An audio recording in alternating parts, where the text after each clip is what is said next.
part of the Press Play Podcast Network.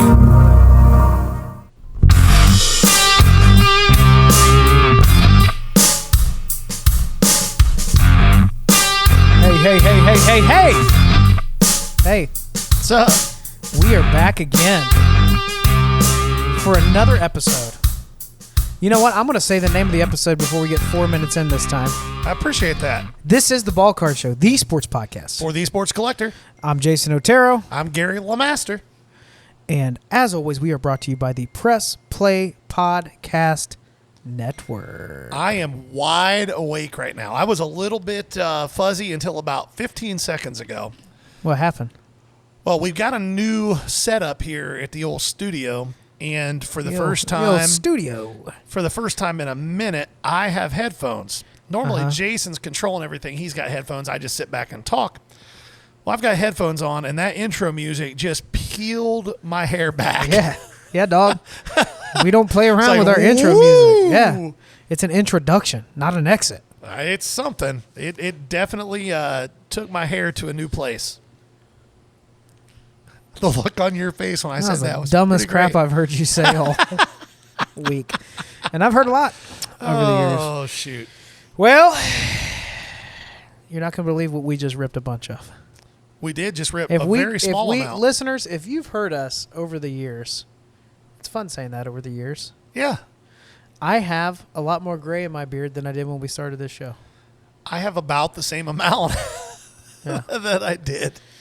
And one thing that we talked about is how much we hate unlicensed baseball products. But hear me out.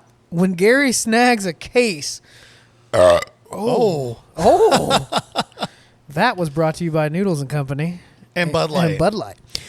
When Gary grabs a new case of Don Russ hangers for about $3 a hanger, yeah, you got to rip a few.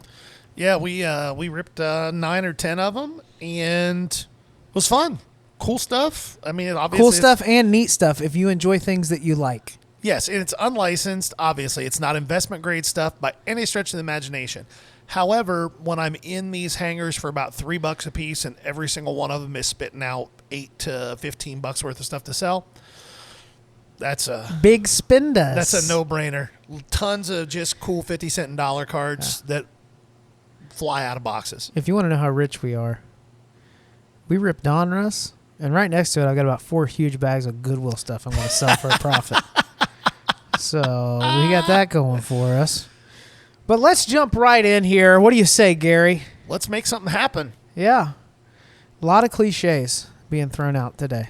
You know, it is what it is. It's been weird. So hobby news-wise, we had about a 2 or 3 week window where it felt like every single day there was something crazy happening.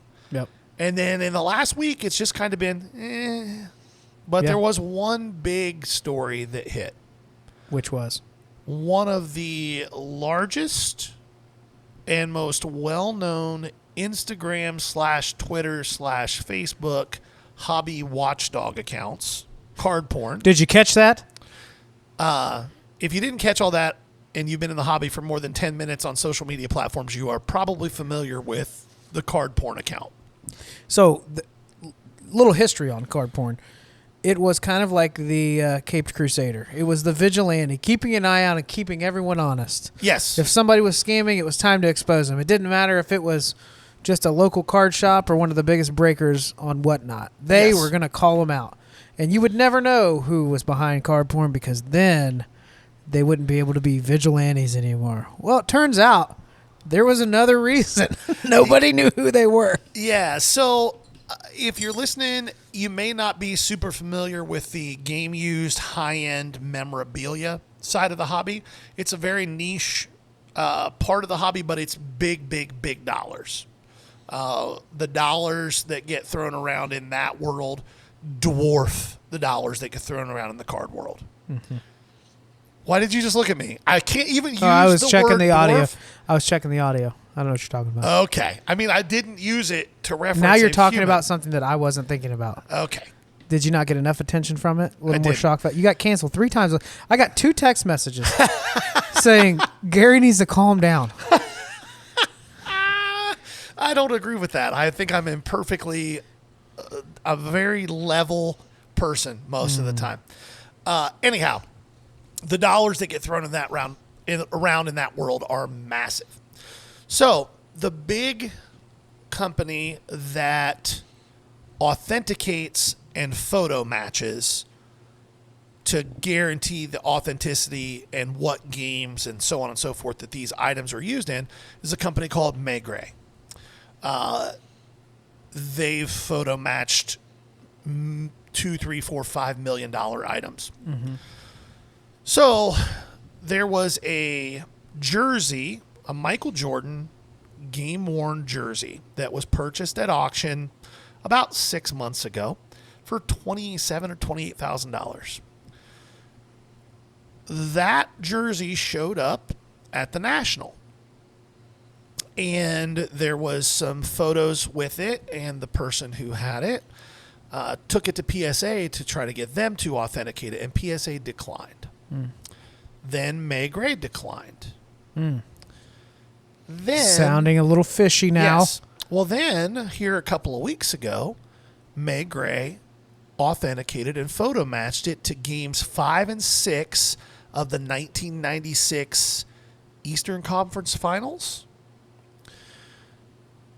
And they photo matched it and chose to do that because they had new photographic evidence that was given to them by the foundation that was created in the name of the photographer who was a photographer for the NBA at that period of time. And so based on the photos that they were given from that organization, they authenticated it. Well, then the internet did what the internet does best. It sniffed out BS. Little bit of digging, and we discovered that the website for that foundation was set up about 3 weeks before these photos were sent to Maigret. That's just quite a coincidence. Also, that photographer is passed now. He's dead, but his kids reached out to Maigret and said, this is bogus. There is no foundation. There is none of this stuff. Wow. Turns out that the gentleman who was trying to defraud the public here is none other than the person who runs card porn. Do we have a name yet? It's Juan something. Hold on.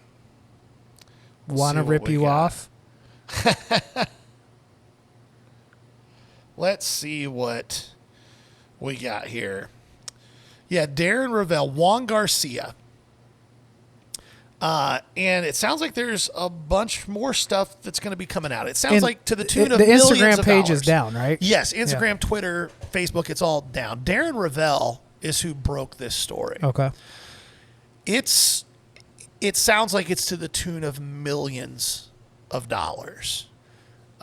This jersey went from being worth $25,000, $26,000 to upwards of a couple $1 million with wild. this authentication and photo matching. So just be aware that it doesn't matter what part of the hobby you're in, whether it's the low end or the high end. There are dirt bags out there, and they will hide in plain sight until they get caught.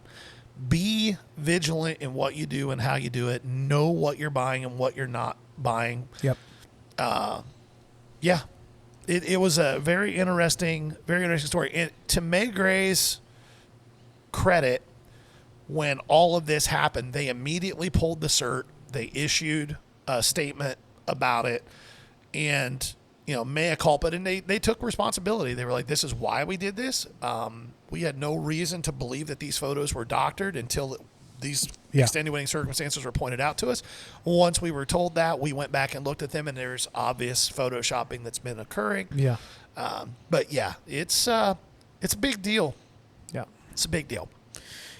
Yeah, I remember seeing, I think it was Golden on the show where they were talking about how they could do the photo match. I can't remember if that or something else, but it was really impressive to watch that process. Oh, yeah. And you think about the different, card trimming, scandals and all that, but when you're talking about big dollar game-used apparel from GOATs, oh, yeah. Quite the multiplier if you can pull that off. Oh, huge, especially if it's matched to playoff games. Or there's a set pair of Jordan shoes, a guy that I know just through interacting with online over the years.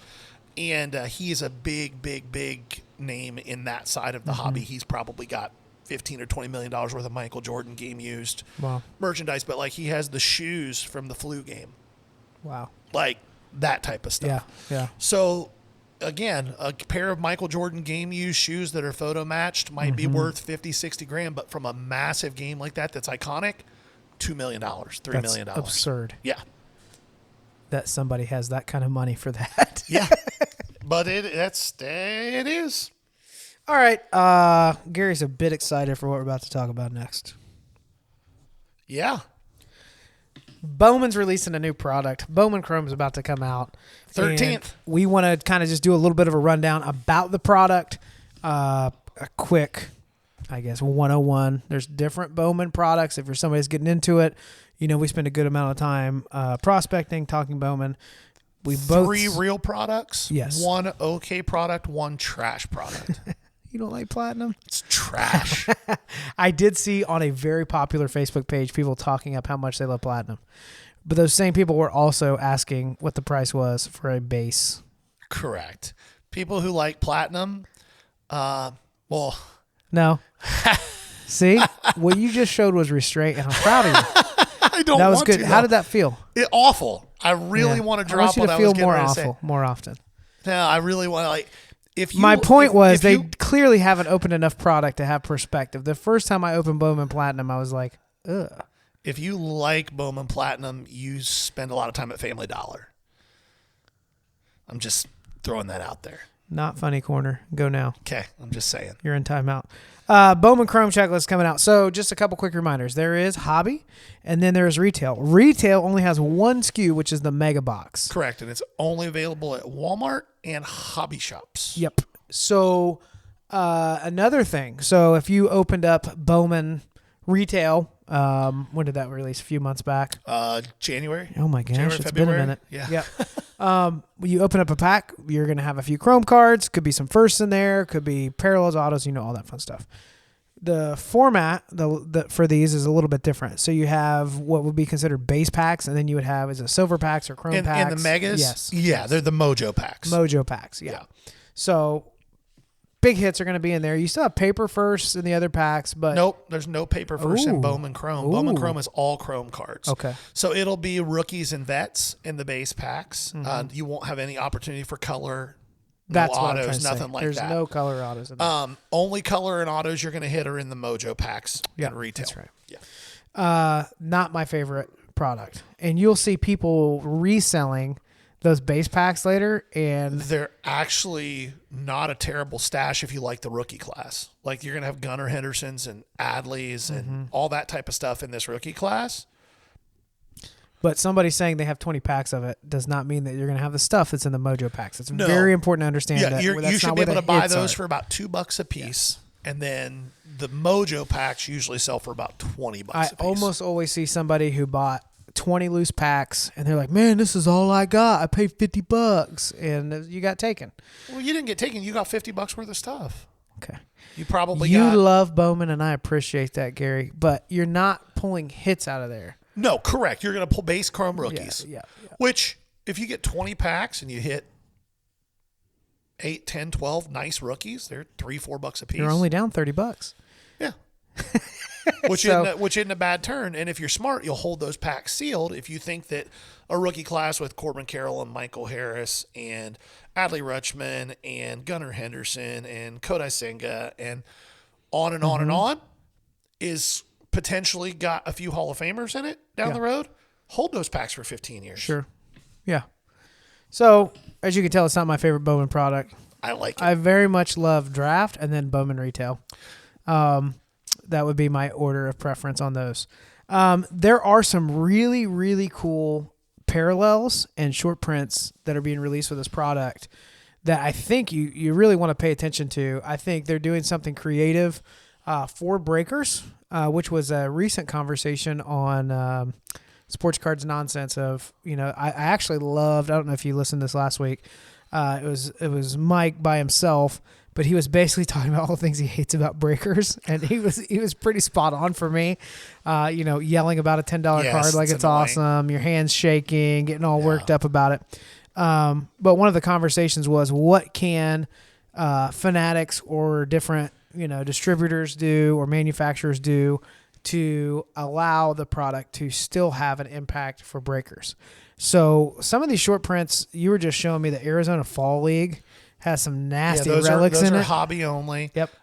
They're also, you were talking about retail SKUs. There are 2 hobby SKUs for Bowman Chrome. Okay. And a lot of people think that the 2 hobby SKUs are very similar to Topps Chrome hobby SKUs. They are not. Bowman has hobby boxes, Bowman Chrome, which will be 2 mini boxes in 1 master box. And then it has HTA. Oh, that's right. HTA in Topps Chrome is the jumbos. In Bowman Draft, it's the jumbos. In Bowman Chrome, the HTA box has 3 autos in it. Yeah. But those are the only 3 cards in the box. Yeah. There is nothing else. You're going to get 3 autos, and you're either going to do really well or you're going to get kicked in the dick. Those are your 2 options. The only options you have. Yeah. And if you don't have that anatomy, you're taking a grundle punch at that point. oh my gosh. Not a kick. No, punch. No, we're gentlemen. Right. Like that scene from, you ever seen that scene from It's Always Sunny in Philadelphia? Stop. So HTA, if I were opening that, I would probably want a case. If I were breaking that, I would have no expectations. I would do random player breaks, probably. And I would want multiple cases. You can really lose it on that. What's the price point on HTA ballpark? Probably $3.99 or $4.29. Don't go buy 1 box of that unless you're gonna get ripped off. Probably. Here's the way you want to buy that box if you're going to. Take your Topps Chrome MVP buybacks and go trade them in for that box. That's the way to do it. Go nuts. Yep. I mean, you could hit a monster card out of that, but there's going to be a lot of pitchers in there. That's right. A lot of pitchers in there. 3 autos could get you $15 also. Right. So real quick on that product. Yep. That's a really good point bringing that up. The other thing that you mentioned was you have, was it Rookie Chromes? Rookie Chrome first? They're not Rookie Chrome first. What did you say about it? Rookie cards. Oh, well, that's boring. Moving on. Redact that note. Let's talk about, I'm going to sneeze. Don't hurt yourself. One of the other cool things they're doing with this is the Pearl Packs. That's what I was just getting ready to say. So they're 1 in every 10 cases. I believe there are 12 hobby boxes to a case, so it's 1 in every 120 boxes. There's going to be a random extra pack in there. It'll have 4 cards in it. And I don't know what they're numbered to, but if they're like the Pearl cards that were in Bowman this year, they're unnumbered, but the print run is supposedly under 15. Wow. Super low numbered. And my guess is those packs, if you hit one, are going to be freaking loaded. You said that there'll be a base Pearl refractor. Yep. And then 3 prospects. Correct. In that pack. Yep. So this is an example, I think, of something where they're trying to give a nod to breakers, where there's a game of moving a lot of product. On LCS is probably who they're trying to incentivize more than breakers. But, buy enough product where you can tell people, hey, we've got 10 cases in, so there's a Pearl pack in here somewhere, right? That'll create a nice chase. I look forward to seeing some of those get hit and see what's in there. Oh, yeah. That'll be pretty cool. The other thing in this product is color runs. So you're saying this is just kind of an ode to the color blast. I think so. They're numbered to, 23? 23. 1 in 7,200 hobby packs. Yeah, which gives you kind of a rough idea what the print run on the product is. Mm-hmm. You can probably do some math there and come up with a rough print run. The Scotty B cards will do that for us, though. Roberto Clemente has a Bowman first. Yeah, they're doing not just Clemente. There's several Hall of Famers, retired or dead Hall of Famers that have Bowman firsts in this product. Don't know how I feel about it. It seems a little kitschy to me, but I bet there will be some people that really go after him hard, especially the low-numbered colors. Oh, yeah. Clemente collectors are diehard. Yeah. For sure. Let's do a little teaser. Next episode, we're going to dive in where Gary and I will split up and go through several prospects that are going to have a first in this product. But we're just going to highlight a few. I'm just going to ramble them off, and then Gary's going to give you his take on them. But I've got 6 names and I practiced enunciation so that you can't roast me, but I will get it wrong. Yeah. Ethan Salas. You got that with one the Padres. Right. Big chase in the product. The Padres are going to be super expensive. He is the chase in the product. 17-year-old, not like close to 18, has already went from low A to double A this year, although the move to double A was just silly to me. But whatever. At this rate, he'll be in the majors next year as an 18-year-old, which is asinine. But really good, really high-level prospect. His approach is really good. His bat to ball is solid. The power isn't quite there yet, but again, he's 17. Like, he's not physically fully developed yet. The swing has a little bit of moving parts that I don't necessarily love. You'll be able to give a little bit more insight on that because I'm sure you'll look at that before we dive deep on him next week. So okay. Up next, again, we're just highlighting some big names. So if you're somebody that's kind of getting a plan together, what teams you maybe go after, player breaks are not a bad way to go if there's a lot of cases. And eBay is offering those still. Yeah. I don't encourage a lot of eBay transactions with cards, just as with the bad experiences I've had as a seller. However, there's several platforms that are using eBay to do a 5-case break, and you can buy a player for a fraction. If you know who you're chasing, then you know. To get, if I had to put money on what Ethan Salas would cost in a 5-case break, it would be about a case of Bowman. I'm gonna guess $3,000, $3,500. Yeah, and we're hoping to give you some gems, some sleepers, some ones we're excited with. Up next, Felnin Celestin. Felnin. You sabotaged me. You said full man. No, I didn't. Yes. No. Yes, you did, Gary. Felnin Celestin. Mariners prospect. So, divorce current legal situations from what I'm about to say. Oh, boy. He has a lot of hit tool wise, a lot of Wander Franco to him. Very, very, very good hit tool. He's very young. I started the year this year as a 16-year-old. He turned 17 halfway through the year. And a little bit more projectable power than Wander has, but the hit tool, the feel to hit is about the same as Wander's was at that age. All right, up next, a program that just keeps turning out unbelievable prospects, and they're for real. The O's with Samuel Basallo. Again, young international free agent, lots of pop in the bat. Again, we'll deep dive these guys a lot more next week, but these are just some names to kind of have in the chamber. Let it marinate. Yeah. Put it in your crock pot. Yep. Zach Geloff. So Zach Geloff had his Bowman firsts in Bowman baseball this year, but there weren't any autos. This will be his first auto. It's a question as to whether or not it will have the first emblem on it or whether it will just be an auto. That might be the nerdiest thing. Yeah, but it happens. Like last year, Jackson Churio had firsts in Bowman and then first autos in Bowman Chrome, but Leo Verpeguero was the exact opposite. Yeah. So it's just like, whatever. We'll see what they do. Up next, with 115 exit velocity, Jacob Melton. Melton? I forgot the N. Guys, I'm telling you, he intentionally did this so he would feel better. Jacob Melton, Houston Astros. Young, I think Jacob Melton was a lot of the reason that the Astros felt very comfortable trading Drew Gilbert and Ryan Griffin. Clifford. Ryan Clifford. Well, it took me a second. Man, I almost brain farted on a prospect. My goodness. I can't do that. I'm the prospect guy. I can't brain fart on that. He's a lot of the reason they were full McConnell on us there. Yeah. He's a lot of the reason they were willing to do that. Again, 17-year-old cranking the ball 115 miles an hour, and he's got crazy speed. He's like 40 or 50 stolen bases this year. Finally, I'm sure they will find a way to destroy this opportunity. The Mets with Marco Vargas. Okay.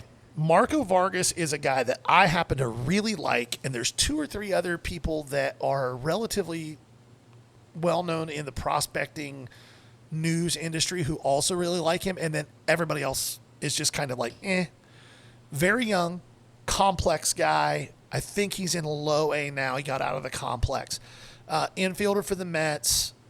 Like you said, there's a decent chance the Mets will figure out how to screw it up.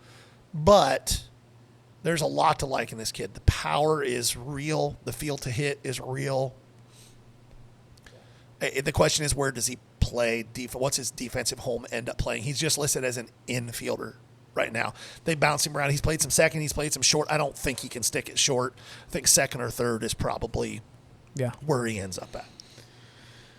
All right. I want to do one more thing. Let's do because whatever. this is, as we're done recording this and uploading it, NFL will be kicking off for the season. Super excited. Faux show. I've had a job where for 2 years I've been working on Sundays. So this will be the first NFL season in the 3 seasons where I've been able to watch football all day, which is going to be awesome. But I would like for us to look at our team's division respectively and pick one team that we think will surprise people and one team that will let people down. Okay. So I will go first. Yep.